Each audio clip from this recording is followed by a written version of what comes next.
자, 오늘 말씀은 이것입니다. 예수님처럼 치유하라입니다. 뭐라고요? 예수님처럼 치유하라. 네, 예수님 100% 따르는 삶 시리즈로 이제 계속 말씀을 전하도록 하겠습니다. 오늘은 예수님처럼 치유하라입니다. 누가복음 4장 40절 41절입니다. 같이 한번 읽겠습니다. 시작. 해질 무렵에 사람들이 온갖 병자들을 데리고 나오매 예수께서 일일이 그 위에 손을 얹으사 고치시니. 아멘. 여기 40절 말씀입니다. 자, 예수님을 따라가는 삶 시리즈 오늘은 제목은 예수님처럼 치유하라입니다. 자, 한 번도 아파보지 않은 사람은 없습니다. 그리고 죽을 고비를 넘나들면서 아파보신 분들은 정말 치유의 소중함을 우리가 아는 것 같습니다. 저도 이제 가족 중에서 질병으로 고통하는 분들이 많이 있어서 제가 치유에 더 관심을 갖게 되었습니다. 어릴 적 이제 저희 잠깐 할게요. 어릴 적 저희 기억에는 좋은 기억도 있고 슬픈 기억도 있습니다. 왜냐하면 가정의 아픔이 너무 많았기 때문입니다. 한마디로 말하면 가장이 아픈 사람들이 참 많았습니다. 영혼육으로. 저희 할아버지는 알 수 없는 질병으로 늘 고통하였습니다. 그래서 늘 저는 할아버지의 질병을 치료해주고 돌봐드리는 일을 했습니다. 초등학교 때 학교를 갔다 오면 제일 먼저 하는 일이 할아버지 아픈 발을 씻어주고 약을 발라주는 일이었습니다. 너무 하기 힘들었습니다. 할머니는 늘 알코올로 삶을 사시면서 이렇게 어머니를 미워하였고 그래서 고통 가운데 생을 마감하셨습니다. 저희 오빠는 어떤 정신적인, 영적인 마음의 질환을 앓았습니다. 사람과의 대인 기피증도 있었습니다. 동생은 천재였습니다. 정말 천재였는데 마음껏 꿈을 펼쳐보지도 못하고 오랫동안 간질로 오랫동안 고생하였습니다. 가장 최악의 상황은 저희 오빠가 군대를 다녀오면서 심한 구타를 당했어요. 군대에서. 그러면서 정신적인 질환이 오기 시작하였고 급기야 악한 영들에 의해서 고통받기 시작하였습니다. 이유를 알 수 없는 어떤 불우한 그림자가 덮이기 시작했는데 그때 저의 나이가 21살이었습니다. 참 젊은 날에 그런 고통이 그런 휩싸였죠. 꽃도 피워보지 못하는 나이였죠. 저는 어릴 적부터 이제 간호를 하면서 정말 질병이 무섭구나. 그 질병의 고통을 보면서 제가 어떠한 직업을 가져야 할 거라 생각했습니다. 그래서 저는 저의 적성에도 맞지 않은 그 간호대학을 나와서 병원에 잠시 근무도 하였습니다. 그러나 이런 오빠의 최악의 상황이 벌어지면서 너무나 감당할 수 없는 지경에 이르자 충격과 함께 인간 한계의 벽을 제가 맞이하였습니다. 그 한계를 벗어날 수 있는 유일한 방법은 뭐였냐면 내가 없어지는 거였죠. 하지만 제가 죽는 것을 포기하고 어떤 신적인 존재를 내가 의지해야겠다 그런 생각이 들었습니다. 그래서 저는 어릴 적부터 교회를 다니고 있었는데 그 교회에서 믿는 그 하나님을 찾기 시작했습니다. 그 전까지는 제가 하나님을 덜 믿었던 것 같아요. 21살 이제는 한참 나이 때 그 아름다운 꽃 피울 시절에 그 가정에 벌어지는 안타까운 상황을 저는 감당할 수 없었기 때문에 매일매일 하나님을 목놓아 부르며 울부짖음으로 하나님께 나아갔습니다. 하나님이 만일 살아계신다면 이 어처구니 없이 진행된 이 상황이 하나님 해결될 거라 저는 믿었기 때문입니다. 그것이 저희 하나의 희망의 끈이었던 것 같습니다. 그 사람이 물에 빠지면 뭘 잡아요? 지푸라기라도 잡는 심정이 되는 것 같습니다. 저는 그렇게 지푸라기라도 잡는 심정으로 하늘을 바라보며 울부짖는 애통이 날마다 지속되었습니다. 그것이 하나님께 들려졌는지 그 하나님의 타임이 되었습니다. 그 하나님의 타임이 되었을 때 하나님의 강력한 개입이 시작되었습니다. 어느 날 어머니가 한평생 그 자식으로 인한 고통은 말할 수가 없어요. 자, 어느 날 어머니가 이 자식의 고통과 그 한 맺힌 삶을 살았기 때문에 기도를 하러 가셨습니다. 기도를 하러 가셨다가 누구를 만났냐면 하나님을 만났습니다. 그것도 그냥 하나님이 아니라 강력한 치유의 하나님을 만나셨습니다. 너무나 놀라운 변화의 소용돌이가 우리 가정을 휩쓸기 시작하였습니다. 강력한 치유의 어떤 능력을 받아가지고 오셨기 때문에 저희 집에는 어떻게 보면 한 줄기 빛을 거머쥐고 집으로 돌아오신 것입니다. 그래서 저는 20대 초반의 때에 나의 눈에 아직도 생생합니다. 그 어머니의 밝고 강한 모습이 너무나 신기했습니다. 무엇이 저렇게 기쁘고 무엇이 저렇게 희망으로 가득 차게 했을까? 그때는 사실 잘 몰랐습니다. 그러나 시간이 지나면서 나이가 들면서 제가 알기 시작했습니다. 아, 그것은 정말 강력한 하나님의 역사하심이었구나 라는 생각이 들었습니다. 그때서부터 저희 가정은 새로운 세계가 시작되었습니다. 가정의 어둠이 걷히고 이 가정에 빛이 임하는 천국이 시작되었습니다. 질병을 치유하기 시작하였고 주님의 음성을 들었고 악한 영들이 실제로 눈에 보이기 시작하시면서 어머니는 그것을 내어쫓는 일들을 하였습니다. 뿐만 아니라 전혀 알지도 보지도 못했던 그런 사람들이 저의 가정에 몰려와서 저희 어머니를 통해서 질병을 치유받고 또 회복하는 역사를 제가 눈으로 보기 시작했습니다. 그래서 아침에 어머니는 기도하면 오늘 어떤 사람이 올 것이다 라고 미리 말씀을 들었습니다. 그러면 어김없이 그런 사람들은 저희 집에 오셔서 그렇게 치유받고 돌아가는 일들이 저희 가정에 있었습니다. 믿음이 없는 저에게는 그때서부터 약간의 어떤 하나님에 대한 존재에 대한 어떻게 생각이 시작되었습니다. 그래서 저도 모르게 저도 하나님 저렇게 능력받아 어머니처럼 저도 일하고 싶어요. 그런 기도가 시작되었습니다. 그런데 주님은 저에게 무슨 말씀하셨냐면 너는 아직 능력받을 때가 아니다. 너는 더 사랑을 구하라 이렇게 말씀하셨다는 생각이 들었습니다. 그렇습니다. 저는 그렇게 주님의 치유 사역에 대한 영혼들의 치유 사역에 대한 관심이 그때서부터 시작되었던 것 같습니다. 저희 어떤 이 짧은 간증을 마무리합니다. 짧았지만 더 듣고 싶지요? 감동 받으신 적 있습니다. 저한테는 너무나 그 당시에 힘겨운 삶이었지만 지금 이야기가 어떻게 보면 지금 힘들고 고통하는 삶을 살아가는 우리 성도님들에게 조그만 작은 소망이라도 되기를 축복합니다. 아멘. 주님은 살아계신 줄 믿습니다. 아멘. 주님은 앞으로 여러분의 삶 가운데 인생 가운데 어려움이 있다면 반드시 하나님의 타이밍에 새로운 역사를 이루실 줄 믿습니다. 아멘. 하나님은 그렇게 치료하실 줄 믿습니다. 아멘. 아멘. 우리 주님은 이렇게 우리의 인간의 질병에 관심이 많으셨어요. 왜 관심이 많을까요? 하나님이 바로 우리를 창조하신 하나님이시기 때문입니다. 자, 말씀 한번 읽도록 하겠습니다. 이 말씀은 너무나 귀한 말씀이기 때문에 같이 한번 읽겠습니다. 시작.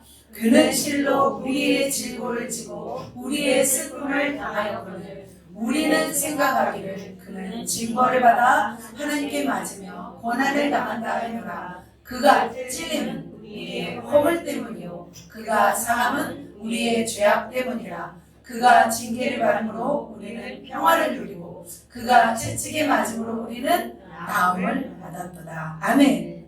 주님은 우리의 질고를 위해서 오셨습니다. 우리를 낫게 하시기 위해서 그 험한 채찍에 맞으신 것입니다. 우리의 죄악 때문에 찾아온 어떤 질병을 주님은 친히 몸으로 감당하셨습니다. 우리가 아플 때 어떻게 보면 주님의 십자가를 생각하고 주님의 치유를 경험한다면 우리는 더 큰 하나님의 사랑과 은혜를 체험할 수 있을 줄 믿습니다. 우리가 아플 때 어떻게 하면 약 먹고 치유받을까가 아니라 주님이 얼마나 아프셨을까. 그리고 주님의 치유를 경험한다면 더 우리는 더 주님께로 나갈 줄 믿습니다. 아멘. 예수님은 이 땅에 오셔서 수많은 사람들을 치유하셨어요.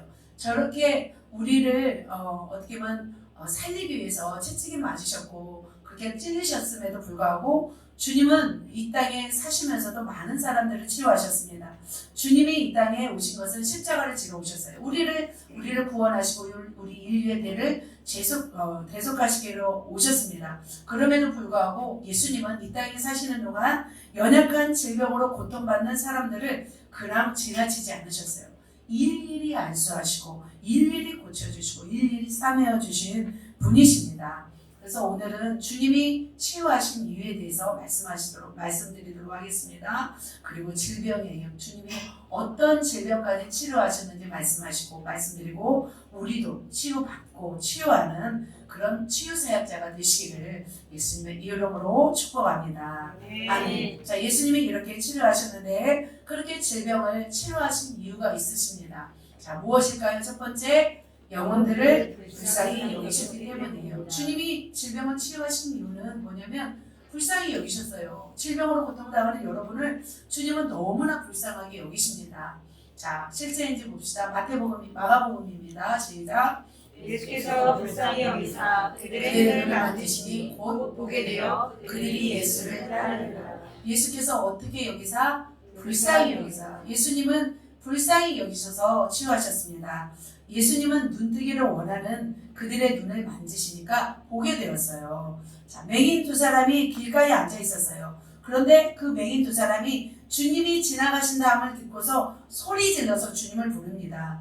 다윗의 자손이여 우리를 불쌍히 여기소서 하세요. 그러자 주님은 지나가시다가 머물러 서서 그들을 부르십니다. 그리고 그들에게 묻습니다. 너희에게 무엇하여 주기를 원하느냐? 그들이 뭐라고 말했을까요? 주여 눈뜨기를 원하나이다 이렇게 말했습니다. 그러자 주님은 그 소원을 어떻게 해요? 들어주십니다. 그들의 불쌍히 여기사 그들의 눈을 고쳐주십니다. 이 세상 의학으로는 선천적으로 맹인된 사람을 고칠 수 없습니다. 지금도 수많은 사람들이 앞을 볼 수 없는 사람들이 있을 것입니다. 세상은 그들을 함부로 하고 어떻게 보면 그들을 불쌍히 여기지도 않을 수 있습니다. 오히려 그 눈이 안 보이는 사람이 있으면 내가 피해를 당할까봐 피해 다닐 수 있습니다. 그러나 주님은 그들을 불쌍히 여기시는 것을 볼 수 있습니다.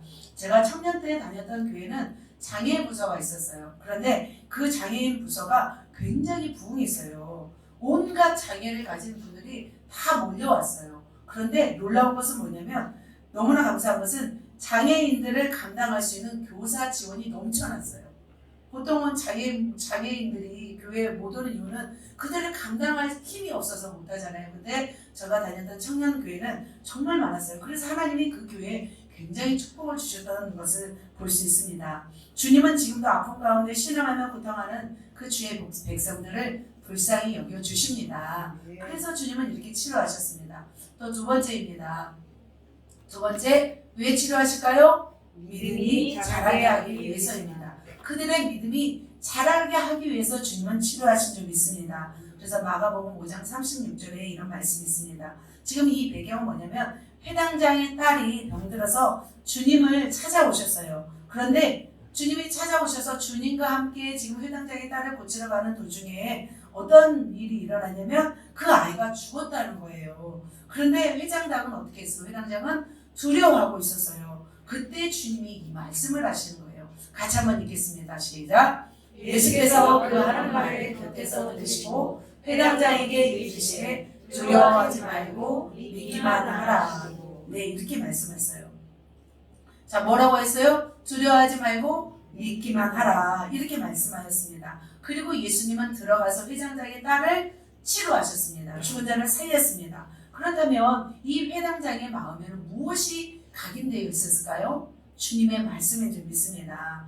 주에 대한 신뢰와 믿음으로 완전히 각인되었을 것입니다. 어떤 상황에도 이제는 흔들리지 않는 믿음의 사람이 되었을 줄 믿습니다. 또 어떤 사람이 있냐면 지붕을 뚫고 그 친구, 중풍병 친구를 예수님 발 앞에 내어놓은 친구들의 믿음을 보시고 주님이 치료한 장면이 있습니다. 그들은 사람들에게 인상 찌푸리는 일을 했잖아요. 지붕을 뚫고 내려와서 예수님의 발 앞에 친구를 놓였던 부분. 근데 예수님은 그들의 무엇을 보았어요? 바로 그들의 믿음을 먼저 믿습니다.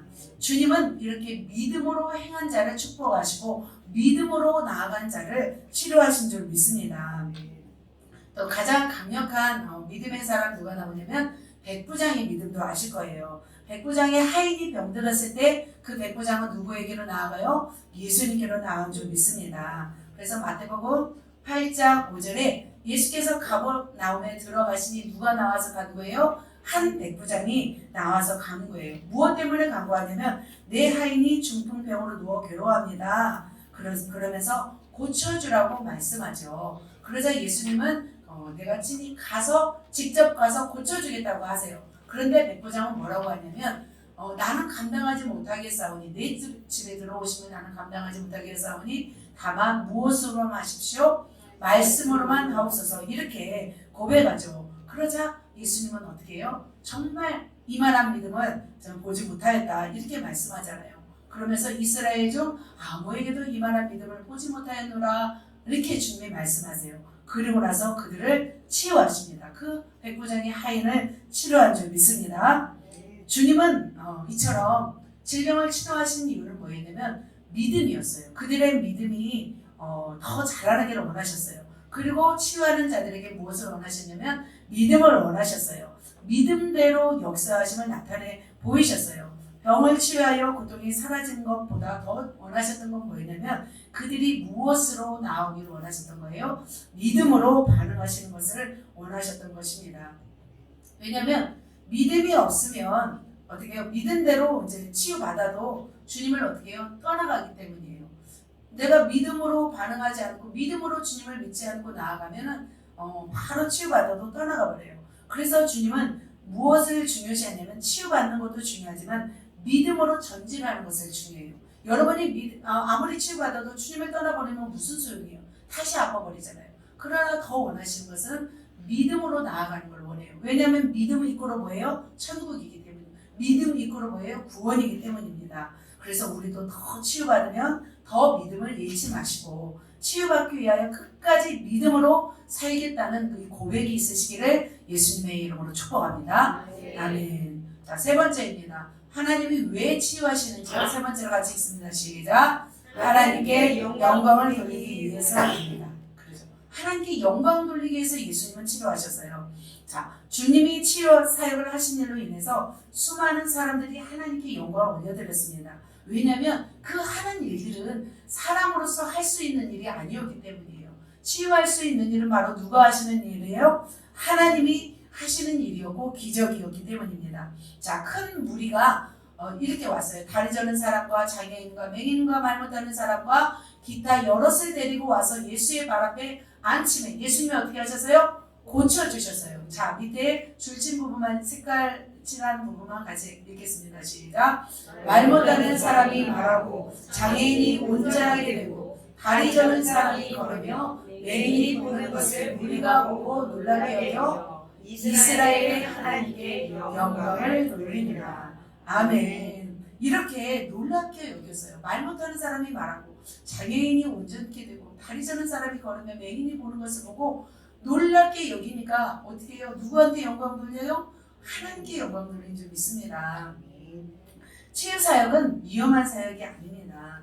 치유 사역을 통해서 주님이 가장 원하시는 것은 뭐냐면 바로 하나님께 영광 올려드리는 것입니다. 아름다운 성가대의 찬양, 멋진 수억짜리, 멋진 오르간 연주를 통하여 하나님이 영광 받으시겠죠. 하지만 그를 통해서 영광 받는 것보다 바로 이런 기적을 통해서 하나님이 더 영광을 받으신다는 것입니다. 믿습니까? 아멘. 하나님의 역사, 하나님의 기적이 일어날 때 하나님이 영광 받으세요. 그래서 우리를 통해서도 하나님이 원하시는 건 뭐예요? 영광 받으시는 건 줄 믿습니다. 아멘.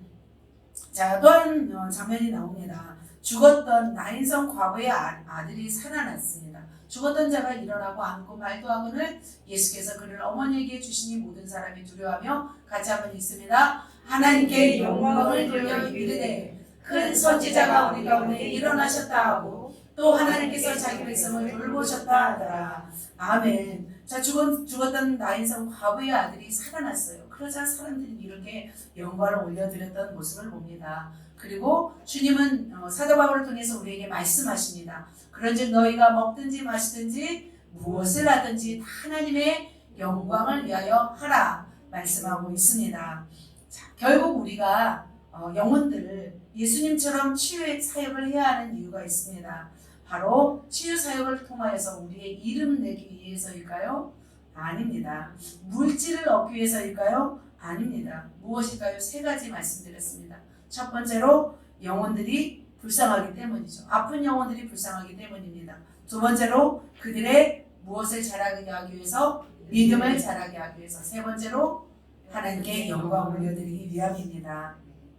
자, 그렇다면 우리가 이렇게 치유 사역을 해야 하는데 구체적으로 그러면 질병의 영역은 어떤 부분이 있는지 오늘 살펴보겠습니다. 그래서 질병의 영역은 세 가지입니다. 영혼, 육입니다. 그래서 영적으로 병든 영혼, 마음으로 병든 영혼, 육체적으로 병든 영혼을 치유해야 합니다. 그것은 우리의 힘이 아닙니다. 강력한 하나님의 성령의 힘을 힘입어서 우리는 그렇게 해야 될 줄 믿습니다. 그래서 오늘은 성경 안에서 주님이 어떻게 영혼들을 치료하셨는지 살펴보고 우리도 그렇게 강력한 능력을 받아 예수님처럼 100% 치유 사역하는 저와 여러분 되시기를 예수님의 이름으로 축복합니다. 아멘. 자, 그렇다면 예수님이 치유하신 질병의 영역에 대해서 말씀드리겠습니다. 첫 번째는요, 영적인 질병 치유입니다. 밑에 있습니다. 악한 영 축사, 눌린 영혼 자유케 하는 치유 사역입니다. 그래서 첫 번째로는 예수님은 어떤 사역을 하셨냐면 영적인 질병을 치유했어요. 영적인 질병이 뭘까? 우리는 의심할 수도 있고 이상하다 생각할 수 있지만 바로 영적인 치유는 악한 영을 축사하는 거예요. 우리 영이 병들어 있는 거예요. 우리 영이 병들어 있다는 것은 뭐냐면 악한 영에 의해서 사로잡힌 상태인 줄 믿습니다. 뭐 영적으로 죽은 자도 있고 뭐 영적으로 병든 자도 있다고 하는데 저는 가장 병든 이유가 악한 영이 있기 때문이라고 저는 생각이 들었습니다.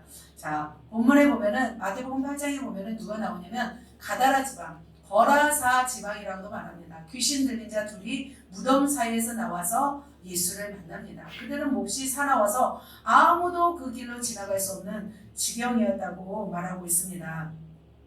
자, 악한 영은 이렇게 사람들 안에 들어와서 넘어뜨리고 지배하고 있습니다. 그러면 악한 영이 들어온 통로를 한번 보도록 하겠습니다. 악한 영이 들어온 통로는 한 4가지 정도가 있습니다. 첫 번째로는 지속적인 죄를 지을 때, 두 번째로는 마음의 상처를 받을 때, 세 번째로는 거짓된 사상이나 종교를 믿을 때, 그리고 쫓아내지 않고 오래 두면 내 안에 경관지를 짓고 평생 함께 삽니다. 그리고 무당이나 점치는 곳에 갔을 때, 우상 숭배하는 곳에 갔을 때, 어떤 잘못된 동영상을 보았을 때, 잘못된 것을 먹었을 때, 이런 여러 가지가 있습니다. 그리고 제사 지낼 때, 여러 가지 있을 때 악한 영이 들어오게 돼요. 통로를 열어주는 거예요. 그래서 반드시 이렇게 하면 안 돼요. 지속적인 죄는 합법적으로 들어와요. 죄를 지으면 회개하지 않고 방치하면 떠나지 않게 돼요. 그리고 성령으로 충만하지 않고 살 때, 그리고 또 악한 영이 많이 있는 곳을 갈 때, 음란한 동영상, 또 하나님을 대적할 때, 교회를 다니지 않을 때, 또 그리고 반복적인 죄를 지을 때, 이게 지속적인 죄를 지을 때 통로가 됩니다. 마음의 상처는요, 우리가 상처 준 사람을 미워할 때 들어와요. 그리고 상처를 너무 크게 받을 때 마음에 그 악한 감정들, 그 속상한 감정들이 쌓여 있을 때 들어와요. 그 세 번째로는 우상 숭배, 뭐 사회주의, 다른 종교 행사, 신천지, 불교, 유교, 도교 있잖아요. 그런 데 갈 때 이렇게 들어옵니다. 이렇게 우리도 이제 성경에 나오는 거라사 광인만 들어가는 것이 아니라 우리도 이러한 죄를 짓고 우리가 이렇게 할 때 우리 속에도 들어온다는 거예요. 자, 성경에는 그런 사람이 등장합니다. 오늘 본문이죠. 바로 이 사람입니다. 거라사 지방에 이르렀을 때 귀신 들린 사람이 무덤에서 거처하고 있었어요. 그는 어떠했냐면 고랑과 쇠사슬에 매였어도 어떻게 했어요? 쇠사슬을 끊었어요. 고랑을 깨뜨렸어요. 그래서 아무도 그를 제어할 힘이 없었어요. 이런 상황이었어요. 더욱이 어떻게 했냐면 자신을 더욱 괴롭히고 있었던 것입니다. 그는 또 어땠냐면 밤낮으로 무덤 사이에서 소리를 지르고 그리고 돌로 자기를 해치고 있었어요. 너무 이제 고통스러웠나 봐요. 집에서도 살 수 없었어요. 정상적인 삶을 살 수 없었어요. 사람들이 감당할 수 없었어요. 지금으로 말하면 어떤 사람이냐면 그 정신병원에서도 마음병원에서도 독방에 들어가서 가장 센 약 있잖아요. 그런 신경 안정제를 가장 세게 맞고 있는 사람일 수도 있어요. 지금은 이제 그런 사람이 많이 없잖아요. 어떻게 보면은 저는 가장 불쌍하고 가련한 사람이라고 저는 생각이 듭니다. 하나님의 창조한 작품이잖아요, 인간이. 그런데 하나님의 창조한 작품이 인간의 모습이 아닌 어떤 짐승의 모습으로 변해버린 거예요. 바로 무엇이 그렇게 한 거예요? 바로 악한 영이 들어와서 사람을 해집어 놨기 때문에 그런 가장 어떻게 보면은 안쓰러운 모습으로 살아가는 거죠. 가족으로부터도 외면당했어요. 사회로부터도 외면당했어요. 오히려 사회에 악을 끼치고 있는 사람이기 때문에 사람들도 두려워하고 있는 사람이었어요. 그런데 주님은 지금 이 사람이 거처하고 있는 그런 무덤으로 지금 주님이 가신 거죠. 주님이 걸어가는 모든 그 시간과 장소는 주님이 다 생각하고 가신 거죠. 주님이 그냥 우연히 가는 곳은 없어요. 그래서 주님이 가신 적이 있습니다. 사람들은 다 피했을까요? 안 피했을까요? 사람들은 다 피했을 거예요. 그러자 주님이 근처로 가고 있었을 때 이 사람이 달려왔어요. 왜 달려왔을까요? 저는 살기 위해서 달려왔다고 저는 생각이 들었습니다. 한 가닥에 희망이 있었던 거죠. 그래서 자신의 전심 전력을 다하여 예수님께로 달려와 몸부림 달려간 거죠. 악한 마귀는 달려가게 했을까요? 안 달려가겠겠죠. 하지만 그 의지가 예수님께로 달려가니까 어쩔 수 없이 악한 영도 따라간 거예요. 그런데 예수님께로 달려갔는데 누가 소리를 질러요?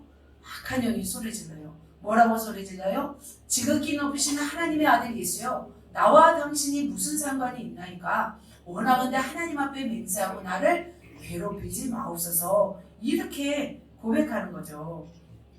그러니까 귀신들이 예수님의 하는 일에 나는 방해가 되지 않고 있으니 그냥 나는 상관이 없는 자 아닙니까? 한마디로 살려달라는 거죠. 그리고 주님은 물어봐요. 네 이름이 무엇냐? 제가 말씀드린 그 이름이 무엇냐 하니까 우리는 군대입니다. 우리는 많습니다. 그저 그 군대 귀신들이 뭐라고요? 이 지방에서 떠나지 말게 간구해요. 그럼 어떻게 해줄까? 했더니 돼지떼에게로 들여보내주소서. 그러니까 예수님의 명령 아니면 얘네들도 움직일 수 없나 봐요. 그런데 예수님은 그들의 간구를 들어주세요? 안 들어주세요? 그들의 간구를 들어주세요. 그리고 그들이 돼지떼에로 들어가고 돼지떼가 이제 바다로 비탈길로 가서 물에 빠져 죽는 것을 볼 수 있습니다. 그런데 주님은 어떻게 그 귀신들이 다 사라지자 그 귀신 들렸던 자가 어떻게 되었어요? 온전하여졌던 것을 볼 수 있습니다. 마가복음 5장 15절입니다. 예수께서 이르되 같이 있습니다. 예수께서 이르러 귀신 들렸던 자, 곧 분리게 귀신 들렸던 자가 웃으시고 정신이 온전하여 앉은 것을 보고 두려워하더라. 네, 이제는 정신이 어떻게 됐어요? 온전하게 되었어요. 이제는 정상인이 되었던 거예요. 영적으로 치유받은 거예요. 한마디로 말하면 그에게 있어 예수님은 어떠한 분일까요? 너무나 감사한 분이겠죠. 그 인생, 그 짐승과 같은 그런 인생을 살다가 이제는 온전한 사람이 되었던 모습인 거죠. 새로운 어떤 인생의 전환점이 된 거라고 생각이 들었습니다. 그는 이제는 어떻게 했을까요? 누구를 따를까요? 이제는 예수님을 따르고 싶었어요. 그래서 예수님이 배에 오르자마자 함께 있기를 간구해요. 왜냐하면 이제 예수님을 따르고 싶었어요. 가족도 이제 가족으로부터 자기는 버림을 당했잖아요. 예수님만이 자기를 살려주었기 때문에 가족에게도 가지 않아요. 저 주님께 같이 가고 싶어요 이렇게 말했겠죠. 그런데 주님은 이렇게 말씀하세요. 어떻게 말씀하시냐면 같이 읽습니다. 그가 가서 예수께서 자기에게 어떻게 큰일을 행하셨는지를 데가볼리에 전파하니 모든 사람이 놀라게 여기더라. 사실은 주님은 20절에 뭐라고 말했냐면 그 사실을 가족에게 알리고 가족에게 가서 알리라, 행하셨는지 알려라 말했어요. 그런데 어떻게 해요? 그는 어떻게 바로 순종해서 그 큰 일을 행하셨는지를 어디에 전파해요? 데가볼리에 전파하게 되었어요. 그러자 모든 사람이 어떻게 여겼습니까? 놀라게 여긴 걸 볼 수 있습니다. 영적으로 병들어 원수마귀의 거처가 된 그를 주님이 살리셨습니다. 바로 주님은 이렇게 영적으로 병들어 고통하는 수많은 사람을 치유하십니다. 귀신을 쫓아줘서 그를 영적으로 자유케 하신 분이 바로 우리 예수님 줄 믿습니다. 그런데 이제 귀신을 쫓아내어도 정신적인 질환이 남아있는 분이 있어요. 그러면 그 정신적인 질환을 치유하시면 돼요. 또 어떤 분은 귀신에 눌려있지 않고 정신적 질환만 있는 분이 있어요. 그런 분들은 귀신을 쫓아내도 소용이 없어요. 그냥 정신적 질환을 치유하셔야 돼요. 또 두 가지 같이 있는 분이 있어요. 영적으로도 고통받고 그다음에 정신적 질환이 있는 두 가지를 가진 분들은 어떻게 두 가지를 같이 치료해야 되는데 이 거라사 과인은 몸만 지금 있어요. 귀신만 쫓아내니까 정상이 된 거예요. 이건 영적 치유인 거죠. 자, 악한 영은 그렇다면 우리 안에서 어떤 일을 하는지 잠깐 보도록 하겠습니다. 자, 죄를 짓고 지옥으로 이끕니다. 자, 두 번째는요. 영혼에게 질병과 고통을 줍니다. 세 번째로는요. 하나님을 섬기지 못하게 불신하게 줍니다. 네 번째, 마귀를 섬기게 만듭니다. 다섯 번째, 행복과 축복을 빼앗아가고 저주받게 합니다. 여섯 번째, 기도하지 못하게 영을 누릅니다. 바로 악한 영이 우리 안에 들어서 역사하는 모습입니다. 이렇게 악한 영이 이렇게 한 인간 안에 들어서 온갖 고통을 주는 거예요. 이렇게 거라사 광야를 주님은 치료하셨는데 또 한 사람 치유받은 사람이 있어요. 이분도 치유받고 이분은 전적으로 예수님만 따라다니는 분이에요. 예수님의 무덤가에도 갔던 분이에요. 예수님의 십자가 밑에도 갔던 분이에요. 누구예요? 막달라 마리아입니다. 자, 8장 2절에 있어요. 누가복음 8장 2절에 보면은 일곱 귀신 나간 자 막달라인이라 하는 마리아와 이렇게 나오죠. 그는 일곱 귀신으로 고통받는 여인이었어요. 일곱 귀신이라 함은 일곱 마리가 들어간 게 아니라 어마어마한 완벽하게 마귀로 귀신으로 사로잡힌 자를 의미한다고 볼 수 있습니다. 그는 주님의 영적 치유를 받아 일곱 귀신이 떠난 다음에 온전히 주님만을 사랑하고 주님만을 따르는 정말 제자가 되었습니다. 이렇게 영적 치유가 되면 온전히 주님을 따르는 사람이 되는 것 같아요. 왜냐하면 이거 완전히 귀신에게 사로잡혔기 때문에 정상적인 생활을 하지 못했기 때문에 그 안에서는 얼마나 하나님을 찾았을까요? 그러니까 자기의 혼과 육도 자기가 마음대로 할 수 없는 사람이죠. 완전히 귀신에 사로잡혔기 때문에. 그래서 이렇게 치유하신 분들은 더 주님만을 의지하는 것 같아요. 그렇지 않으면 다시 이렇게 주님을 의지하지 않으면 어떻게 돼요? 다시 들어갈 수 있는 그런 상황이 일어나기 때문에 이렇게 주님만을 따르는 것 같습니다. 자, 주님은 첫 번째로 무슨 치유를 하셨어요? 자, 영적 치유를 하셨습니다. 자, 두 번째로 주님이 치유하신 부분입니다. 같이 한번 읽겠습니다. 시작. 마음 치유, 내적 치유, 혼적인 치유입니다. 자, 주님이 과연 마음을 치료하셨을까요? 아멘. 우리의 마음도 치유하신 거 보면은 주님은 그 당시에도 치료하신 줄 믿습니다. 주님은 마음을 치유하셨습니다. 주님은 사람의 마음을 다 아셨어요. 사람의 심령 상태를 아시고 말씀하시고 행하신 분이셨어요. 자, 예수님이 유대를 떠나 갈릴리로 가는 중에 어디를 통과하시냐면 사마리아를 통과하십니다. 그 사마리아에서 누구를 만나려고 하셨던 것 같아요. 예수님은 특별히 사마리아 여인을 찾아가서 만나주셨어요. 그곳은 야곱이 요셉에게 준 땅에 가깝고 야곱의 우물이 있었던 곳이었어요. 그곳에 앉았어요. 몇 시쯤 앉아 있었냐면 정오 12시, 성경에는 6시라고 나와 있는데 우리 시간으로는 12시였습니다. 정오 12시면 굉장히 햇살이 뜨거운 시간이에요. 아무도 그 우물가에 가지 않는 시간이에요. 그런데 한 여인이 우물을 기르러 왔어요. 그 예수님은 그에게 뭐를 달라고 했냐면 물 좀 달라 하였어요. 그런데 예수님은 이 말씀을 하셨던 거예요. 자, 요한복음 4장 14절입니다. 시작. 내가 주는 물을 마시는 자는 영원히 목마르지 아니하리니 내가 주는 물은 그 속에서 영생하도록 솟아나는 샘물이 되리라. 이렇게 말씀하신 거예요. 물을 달라 했더니 물을 좀 달라 하면서 예수님은 이렇게 말씀하셨어요. 그러자 그 여인이 뭐라고 하냐면 그런 물을 내게 주사 목마르지도 않고 여기 물 길러 오지도 않게 하옵소서. 이제는 그 물을 정말 마시고 싶었던 거죠. 그런데 주님은 갑자기 어떤 말씀을 하시냐면 이 말씀을 하세요. 내 남편을 불러오라. 뜬금없는 말씀을 하신 거죠. 왜 갑자기 남편을 불러오라고 하셨을까요? 바로 그녀의 뭘 건드렸냐면 아킬레스건을 건드린 거죠.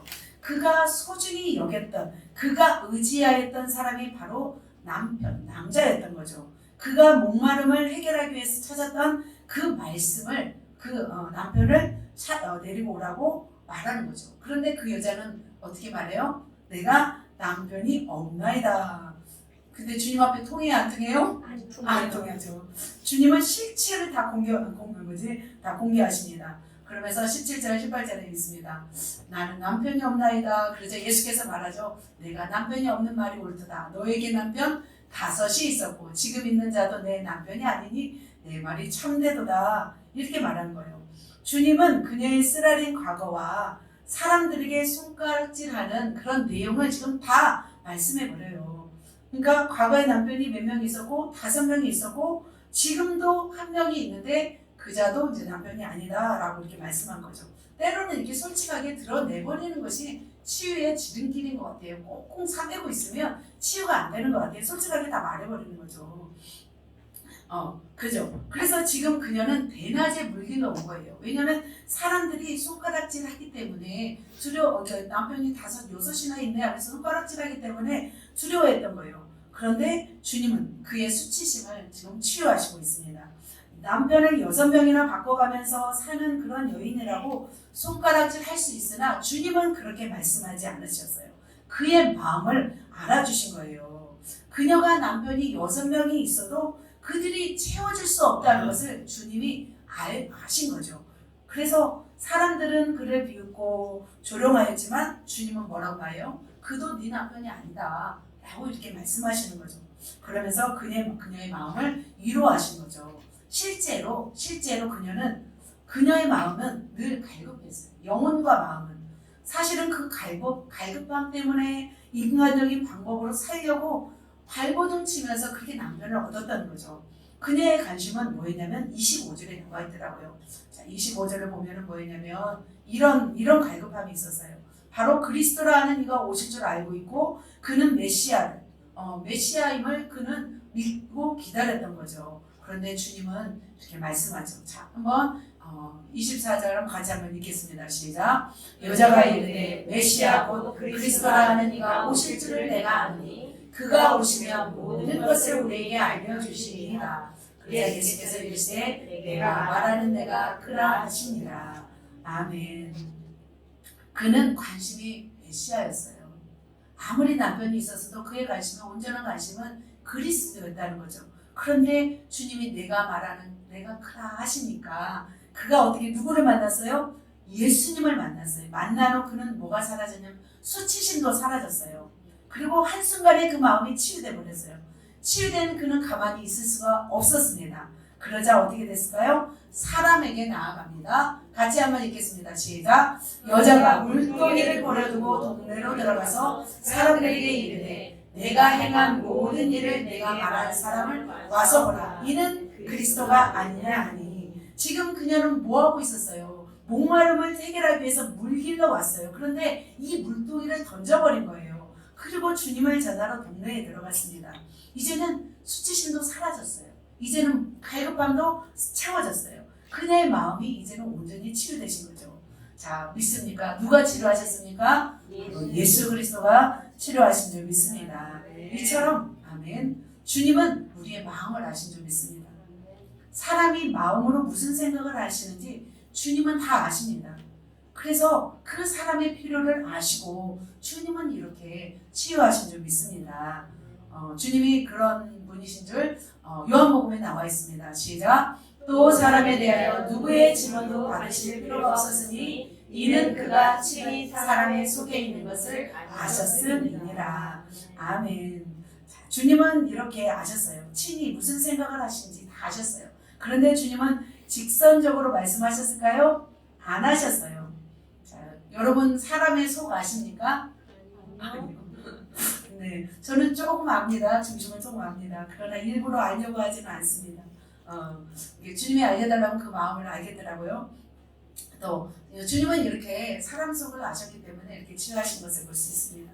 또 한 명의 여인을 치유하신 것을 볼 수 있습니다. 그 한 바리새인 집에 주님이 초청을 받았는데 그것에 누가 왔냐면 유명한 죄인 한 여인이 왔어요. 근데 그 죄를 지은 여인이 향유를 담은 옥합을 가지고 왔어요. 그리고 그녀는 앉을 수가 없어서 서서 울었어요. 주님 앞에 서서 울면서 그 발을 적시고 머리털로 닦고 그 발에 입 맞추기를 쉼 없이 하고 있었어요. 그리고 향유를 붓는 모습입니다.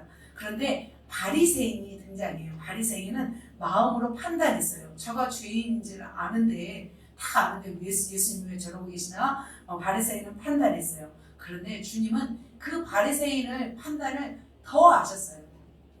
자, 밑에 중간쯤 봅시다. 예수를 정한 바리새인이 그것을 보고 마음에 이르되 이 사람이 만일 선지자라면 자기를 만지는 이 여자가 누구며 어떠한 자가 곧 죄인인 줄을 알았으리라.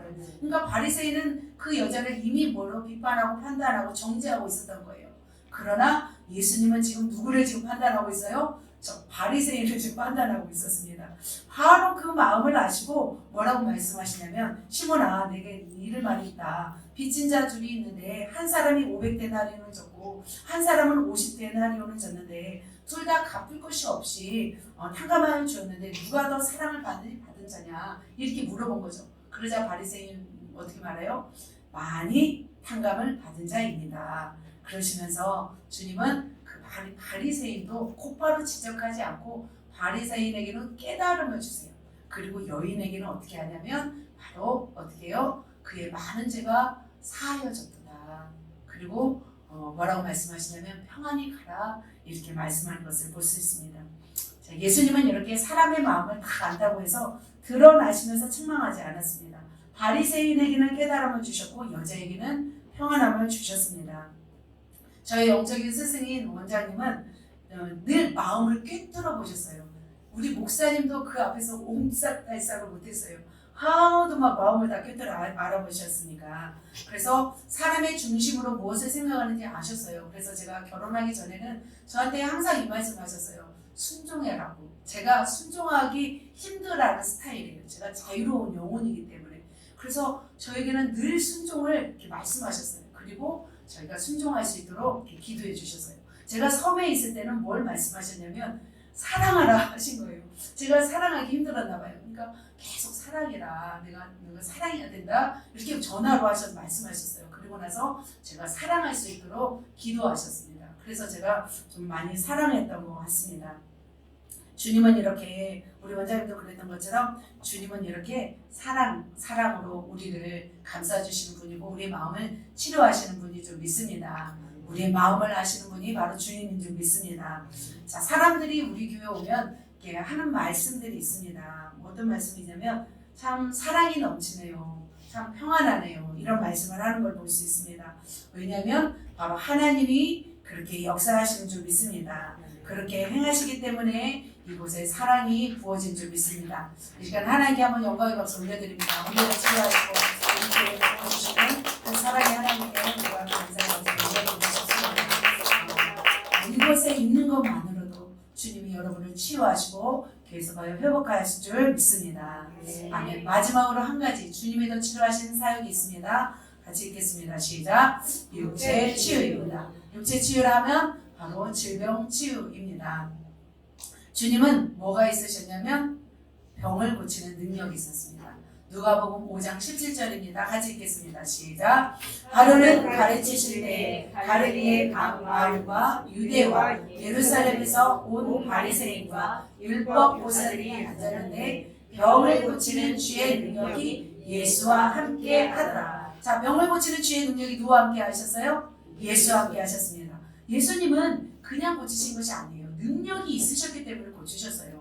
하나님이기 때문에 고친 게 아니라 예수님도 병 고치는 능력이 있으셨어요. 그래서 질병을 치료하신 것입니다. 주님은 그렇게 인간의 질병을 치료하실 수 있는 능력이 있었기에 많은 사람을 고칠 수 있었습니다. 우리가 보통으로 하는 치유 사역의 방법이 여러 가지가 있습니다. 그러나 분명한 것은 이 모든 치유 사역 방법도 다 누가 하시는 일이냐면 주님이 하시는 일인 줄 믿습니다. 자, 주님이 우리에게 능력을 부으셔서 치유 사역을 하는데 몇 가지가 있습니다. 첫 번째로는 우리에게 성령의 은사를 주셔서 또 능력이 행함의 은사를 주셔서 치유하게 하십니다. 두 번째로는 치유의 기름 부으십니다. 이 성령께서 치유하시죠. 자, 세 번째로는 믿음으로 믿는 자들에게 이런 표적이 따르니 병든 자에게 손을 얹으면 나으리라. 믿음으로 치유하는 역사가 있습니다. 그리고 네 번째로는 베데스다 연못이 나오잖아요. 누가 치료해요? 천사가 물을 동할 때 치유하는 역사가 있죠. 천사들이 치유하기도 합니다. 그래서 우리는 어떤 방법이든지 상관없습니다. 우리에게 주신 은사와 능력으로 우리 모두는 치유 사역자가 될 줄 믿습니다. 아멘. 그래서 우리는 어떤 방법이든지 상관없이 주님 주신 방법으로 치유하시면 될 줄 믿습니다. 자, 그렇다면 주님이 어떻게 치유하셨는지, 치유 함께 속에서 주님이 어떻게 치유하셨는지 잠깐 살펴보도록 하겠습니다.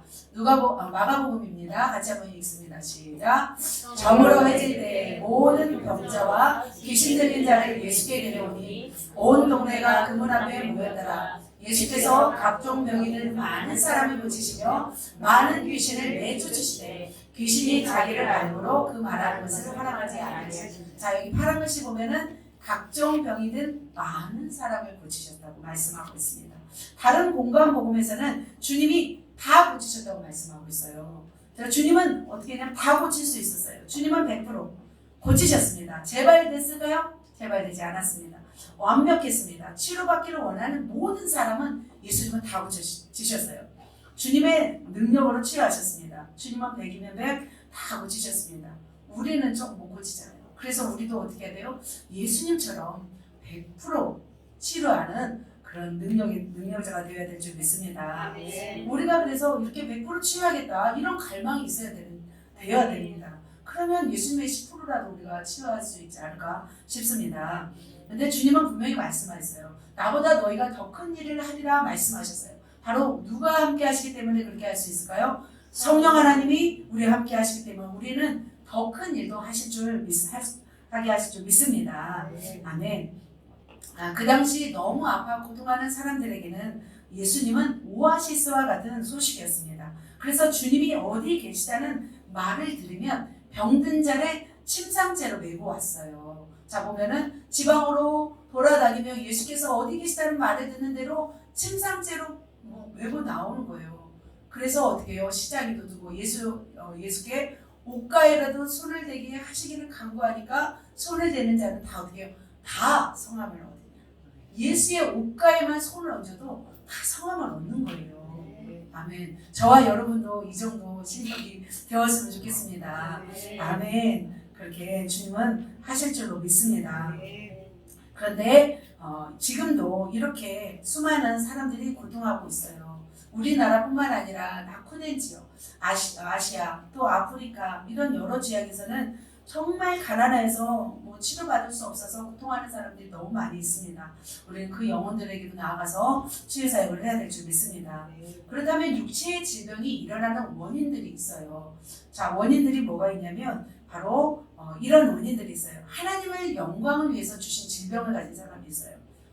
그리고 또 죄로 인해서 하나님의 영광을 위해서 질병을 가진 사람 누가 있냐면 죽은 나사로, 결국 하나님께서 살리시잖아요. 또 두 번째로는 죄로 인해서 생긴 질병을 가진 사람이 있어요. 38년 된 병자. 그래서 예수님이 뭐라고요? 다시는 죄를 범치 말라 이렇게 말씀하시잖아요. 세 번째로는 뭐예요? 또 악한 영에 의해서 질병이 걸릴 수가 있어요. 그 눈 멀고 귀 먹고 말 못하는 그런 질병을 가진 그 아들을 둔 아버지가 오잖아요. 그는 어떻게 해요? 악한 영에 의해서 질병을 가진 거예요. 그리고 네 번째로는 잘못된 습관, 부주의로 생긴 우리의 질병들이 있는 거죠. 그래서 그들을 고치실 때 주님은 어떻게 하셨냐면 믿음을 요구하셨어요. 그 믿음대로 주님은 역사하셨습니다. 그런데 예수님도 이렇게 치유하시는데 예수님이 한계가 있을 때가 있었어요. 예수님은 다 이렇게 치료하셨어요. 그런데 예수님이 치유할 수 없는 상황이 있었어요. 그 상황은 어떤 것이었을까요? 바로 믿지 않을 때. 예수님을 믿지 않으면 치유하지 않았어요. 두 번째로 어떻게 해요? 또 치유할 때 방해꾼들이 있었어요. 그런데 주님은 치유하지 않았어요. 지금도 왠지 치유 사역을 하는 교회를 바라보면은 조금 약간 그런 어떤 의식이 있어요. 왜냐하면 왜 병원 가서 치유받지? 왜 교회에서 치유하냐? 그래서 그 교회 이단 아니야? 라고 말하기도 합니다. 그러나 어떻게 해야 돼요? 우리는 주님이 이렇게 치유하셨으면 우리도 치유하는 것이 마땅한 것인 줄 믿습니다. 성경에 보니까 제가 이제 마테마가 누가 이거 보면 다 살펴봤어요. 거의 대부분. 근데 치유하시는 일들이 어마어마하게 많아요. 주님이 이렇게 치유하셨는데 왜 교회에서 치유 사역에 대해서 말하지 않을까요? 바로 치유 은사가 없을 수도 있어요.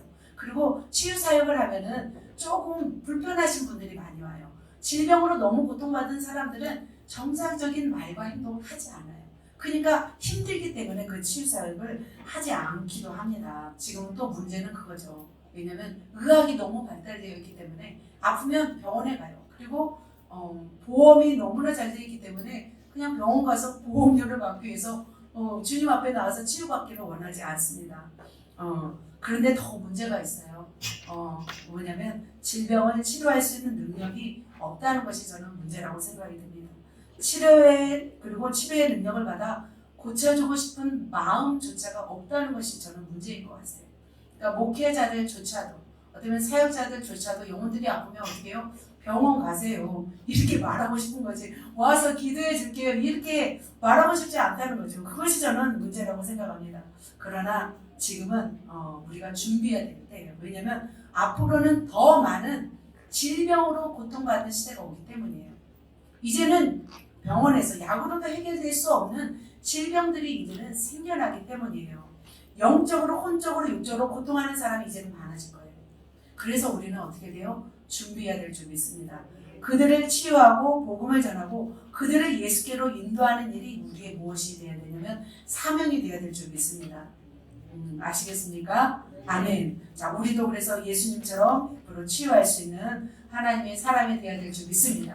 자, 그렇다면 무엇으로 우리는 그렇게 해야 될까요? 바로 강력한 성령의 능력을 받아, 치유의 능력을 받아 믿음으로 영혼들을 치유해서 수많은 영혼들을 살리고 수많은 영혼들을 주께로 인도하는 강력한 하나님의 치유의 사역자가 되시기를 예수님의 이름으로 축복합니다. 아멘. 우리 옆 사람에게 우리 선포합시다. 당신은 치유자입니다. 당신은 치유자입니다. 당신은 치유받고 우리 치유받고 치유받읍시다. 아멘. 우리 그렇게 치유 사역자가 되시기를 예수님의 이름으로 축복합니다. 말씀을 정리합니다. 예수 그리스도께서 우리를 치유하신 이유 영혼들이 여러분 다 외우세요. 믿음을 성장하기 위해서. 세 번째로 하나님께 영광을 위기 위해서. 하나님이 치유받아야 할 영역은요. 영, 혼, 육인 줄 믿습니다.